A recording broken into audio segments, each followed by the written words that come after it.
The wedding that never happened. Welcome to English Fluency Mastery. Today, you are going to enjoy a beautiful emotional story. But that is not all. You will also learn English while listening. You will learn new words and useful expressions. You will improve your listening skills. You will also improve your pronunciation and speaking skills. So, relax and listen carefully. Enjoy the story. And learn English at the same time. Let's begin. The church was beautifully decorated. White flowers covered the entrance. Small candles stood beside the chairs. Soft music played in the background. Everything was ready.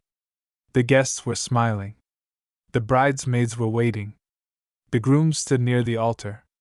But the bride was not there. Her name was Emily. She was supposed to walk through those doors at exactly 10 o'clock.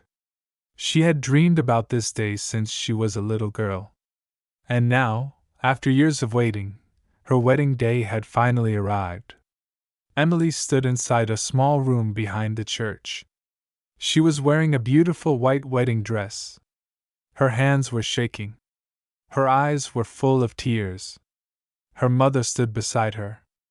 "Emily, what is wrong?" her mother asked softly. Emily looked at her wedding ring. Then she looked at the small photograph in her hand. It was a photograph of her and Daniel. They had been together for 6 years. Daniel was not just her fiancé. He was her best friend. He was the man who had promised to stay with her forever. They had met when they were young. Daniel was working at a small bookstore. Emily had gone there to buy a book. She did not have enough money. Daniel noticed. He smiled and said, "Take the book. You can pay me later." Emily laughed. "I might never come back." Daniel smiled again. "Then I will have to find you." That simple moment became the beginning of their love story. They spent years together. They shared dreams. They shared problems. They laughed together. They cried together.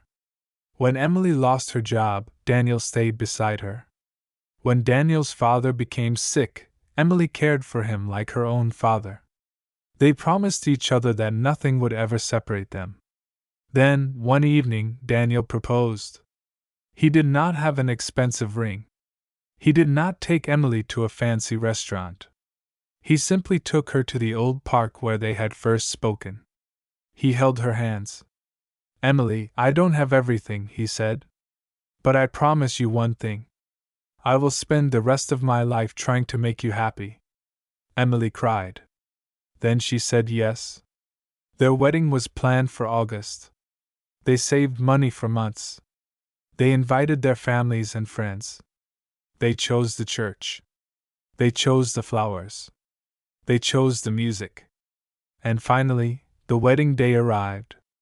But 3 days before the wedding, something terrible happened. Daniel was driving home from work when another car crossed into his lane. The accident happened in seconds. Daniel was taken to the hospital.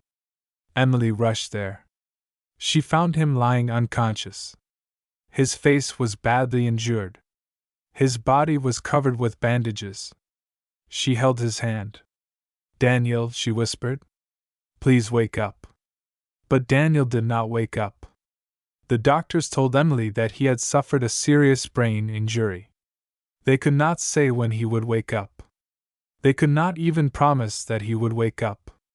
Emily refused to accept it. She stayed beside him every night. She talked to him. She read his favorite books. She played their favorite songs. She told him about the wedding. "Daniel," she whispered one night, "we still have a wedding to attend." Tears rolled down her face. "You promised me." The night before the wedding, Daniel finally opened his eyes. Emily almost screamed with happiness. "Daniel!" She held his hand. His eyes moved slowly toward her. But he looked confused. "Who are you?" he asked. Emily froze. Her heart broke. The doctors explained that the accident had damaged part of his memory. Daniel remembered his childhood. He remembered his parents. He remembered his work. But he did not remember Emily. He did not remember their 6 years together. He did not remember the proposal. He did not remember the wedding. He did not remember loving her. Emily spent the whole night crying. Her mother told her, "You don't have to marry him tomorrow." Emily looked at her. "I know." "Then cancel the wedding," her mother said. Emily remained silent. She looked at the wedding dress hanging in the corner. Then she looked at Daniel. "He may not remember me," she whispered. "But I remember him." The next morning, Emily went to the church. She wore her wedding dress. Everyone expected her to walk down the aisle. But she never did. The groom was not at the altar. Daniel was still in the hospital. Emily walked to the front of the church alone. Everyone became silent. She held the wedding ring in her hand. Then she turned toward the guests. "I am sorry," she said. "There will be no wedding today." People began to cry. Some guests did not understand. Emily continued. "Daniel is alive. That is enough for me. He has lost his memory. He does not remember me. But I cannot stand here and promise to love a man who does not know who I am." She looked down at the ring. "I wanted to be his wife. But right now, he needs someone who can help him remember how to live." She removed her veil. "I will not marry him today. But I will not abandon him either." Then Emily left the church. She went straight to the hospital. For the next several months, she stayed beside Daniel. She helped him learn everything again. She taught him how to walk properly. She read books to him. She showed him photographs. She played their favorite songs. She took him to the park where he had proposed. She told him their story. But she never forced him to love her. One afternoon, Daniel looked at her and asked, "Why are you still here?" Emily smiled sadly. "Because you were there when I needed you." Daniel looked at her. "When was that?" "Many times." She told him about the bookstore. She told him about the park. She told him about his proposal. She told him about the nights they spent talking about their dreams. Daniel listened quietly. Then he asked, "Was I really that good to you?" Emily smiled through her tears. "You were not perfect." Daniel laughed softly. "Good." For the first time, Daniel smiled at her like he had known her forever. Weeks passed. His memory slowly began to return. One evening, Emily was reading a book beside his bed. Suddenly, Daniel said, "You didn't have enough money for that book." Emily stopped reading. She looked at him. "What did you say?" Daniel smiled. "You came into the bookstore. You wanted that book. You said you would come back and pay me." Emily covered her mouth. Tears filled her eyes. "You remember?" Daniel nodded slowly. "I remember you." Emily began to cry. Daniel reached for her hand. "I don't remember everything. But I remember enough." Then he looked at her. "Are you still wearing the ring?" Emily looked down. She had kept his ring safely in her purse. She took it out. Daniel smiled. "I think I owe you a wedding." Emily shook her head. "No." Daniel looked surprised. "Why?" "Because I don't want the wedding we plan. I want a new one." Daniel smiled. "Then let's start again." 6 months later, they returned to the same church. This time, Daniel stood at the altar. He was healthy. Emily walked through the doors. There were tears in everyone's eyes. When she reached him, Daniel took her hands. "I don't remember every moment we shared," he whispered. "But I know one thing." "What?" "I want to spend the rest of my life making new memories with you." Emily smiled.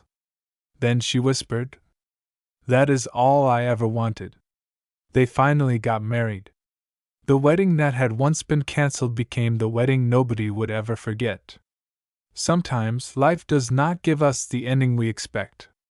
Sometimes our dreams are broken in a single moment. But love is not always about perfect moments. Sometimes love means staying. Sometimes love means waiting. Sometimes love means letting someone choose their own path. And sometimes love means starting again. Emily thought she had lost her wedding day. But she discovered something much more valuable. She discovered that true love is not measured by one beautiful day. It is measured by all the difficult days when someone chooses to stay. Thank you so much for listening to this story attentively and patiently. If this story touched your heart, please like this video, leave a comment, and share it with someone who may need to hear this message.